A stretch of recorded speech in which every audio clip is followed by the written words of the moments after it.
At sa iba pang balita, makukulay naman at magagandang disenyo ang matutunghayan sa Hot Air Balloon Festival ngayong summer sa Pampanga. Naroon ang aming kasama si Bianca Piedad para bigyan tayo ng detalye. Bianca?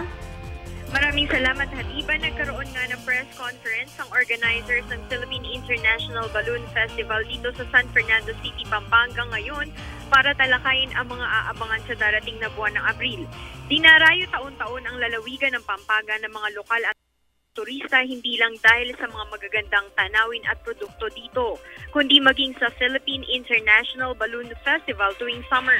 Iba't ibang bansa ang nakatakdang magpakita ng kakaibang hugis at makukulay na hot air balloons na may slogan na The Magical Flying Experience Continues.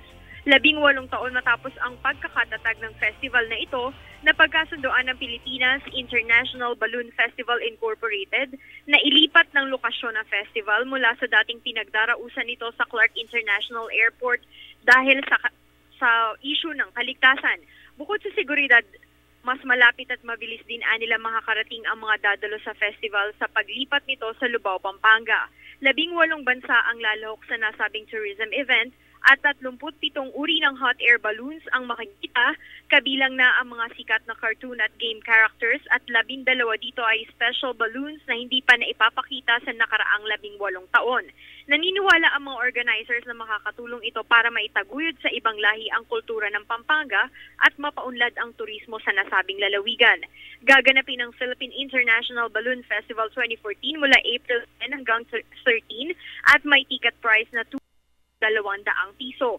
Ang schedule ng balloon flyouts ay gagawin tuwing alas 5 ng umaga at alas 5 ng hapon sa araw ng festival, habang ang night glow o ang pagpapakita ng multicolored luminous bulbs sa Biyernes at Sabado lamang ng festival.